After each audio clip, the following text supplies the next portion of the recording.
మన ప్రభువును మన రక్షకుడు అయిన యేసుక్రీస్తు ప్రభు అత్యున్నతమైన నామమున, అతి శ్రేష్టమైన నామమున అందరికీ వందనాలు, దేవునికి స్తోత్రాలు. ప్రాణప్రియుడు, మన రక్షకుడు, మన దేవుడు రాత్రి సమయంలో మంచి నిద్రనిచ్చి ఎందరికో లేని గొప్ప భాగ్యాన్ని దేవుడు మనకు అనుగ్రహించినందుకై సమస్త మహిమ, ఘనత, ప్రభావములు యేసుక్రీస్తు ప్రభువుకే చెల్లునుగాక. ఆ దేవుడు మనకిస్తున్న ఊపిరే గొప్ప బహుమానం. మనకిస్తున్న శ్వాస నిశ్వాసలే చాలా ప్రాణప్రదమైనవి. ఆ దేవుడు మనల్ని ప్రేమించి ఈ నూతన దినములో మనకిచ్చిన దేవుని యొక్క వాగ్దానము, కృపావార్త. ద్వితీయోపదేశ కాండము 33వ అధ్యాయము 12వ వచనం. బెన్యామీనును గూర్చి ఇట్లనెను, బెన్యామీను యెహోవాకు ప్రియుడు, ఆయన యొద్ద అతడు సురక్షితముగా నివసించును, దినమెల్లా ఆయన అతనికి ఆశ్రయమగును, ఆయన భుజముల మధ్య అతడు నివసించును. దేవునికి స్తోత్రం కలుగునుగాక, దేవునికి మహిమ కలుగునుగాక.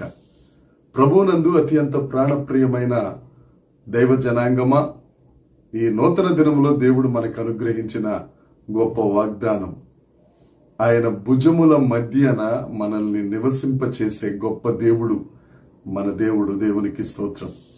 ఈ ద్వితీయోపదేశ కాండంలో మోషే గారు మరొక్కసారి అక్కడున్న ఇజ్రాయేలీలందరికీ దేవుని యొక్క ధర్మశాస్త్రము గురించి, అరణ్య ప్రయాణము గురించి తెలియచేస్తూ ఈ 33వ అధ్యాయంలో ఇజ్రాయేలీలందరి కొరకు దేవుడు తన ఆత్మచేత ప్రేరేపించగా పలికిన వాక్కులు మనం చదువుకున్నాం.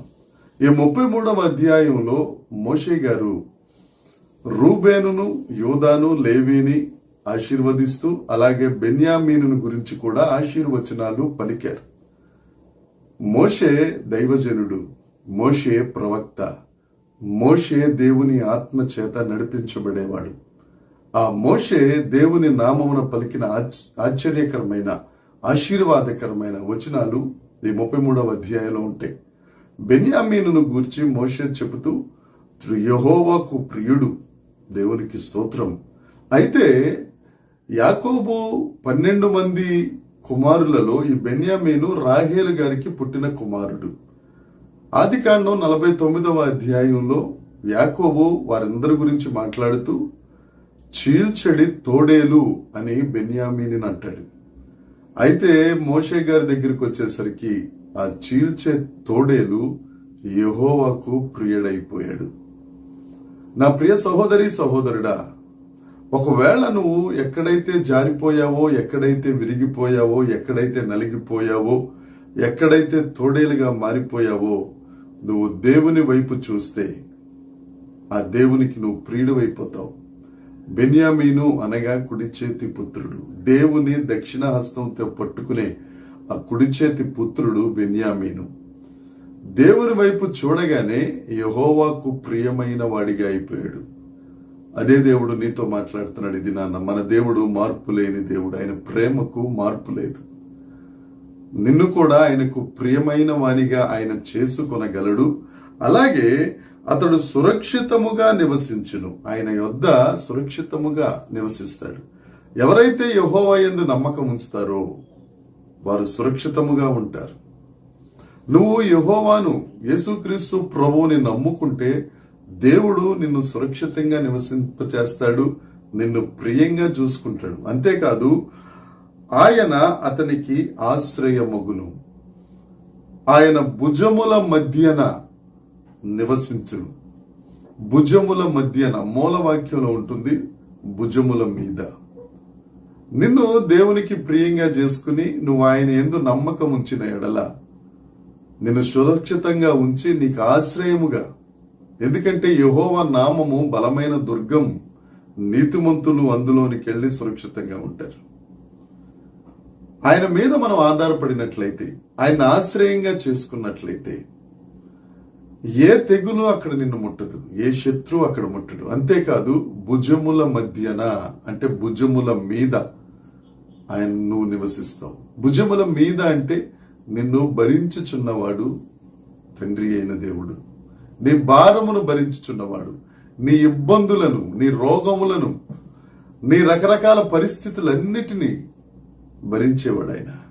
నిన్ను భరిస్తున్నాడు ఆయన. నా ప్రియ సహోదరి సహోదరుడా, నాకెవరు లేరండి, నాకేం లేదండి, రకరకాల మాటలు మాట్లాడద్దు. నిన్ను భరించుచున్న దేవుడు ఒకడున్నాడు, నీకు ఆశ్రయమైన దేవుడు ఒకడున్నారు.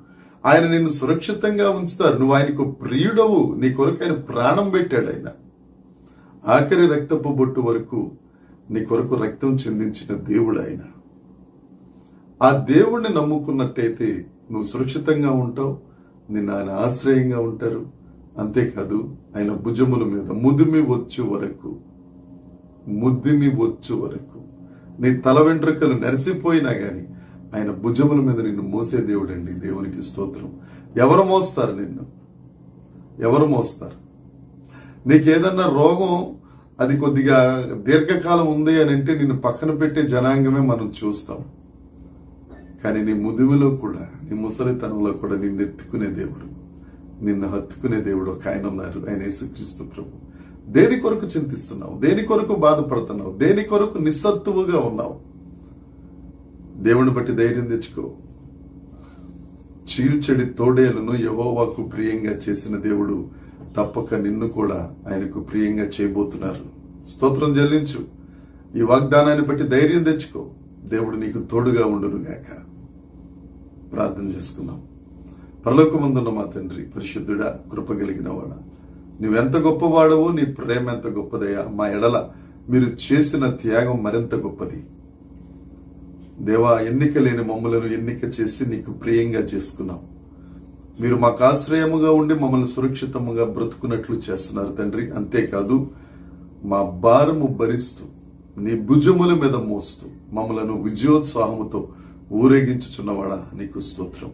ఈ వాక్యం వింటున్న ప్రతి ఒక్కరిని మీరు ఆశీర్వదించి వారి భారములన్నిటి నుంచి విడుదల దయచేసి అనేకులకు ఆశీర్వాదకరంగా చేయమని, మహిమ పొందుమని యేసుక్రీస్తు నామమున ప్రార్థించడిగి వేడుకొనుచున్నాము తండ్రి. ఆమేన్. దేవుని కృప మనందరికీ తోడై ఉండునుగాక. ఆమేన్, ఆమేన్, ఆమేన్.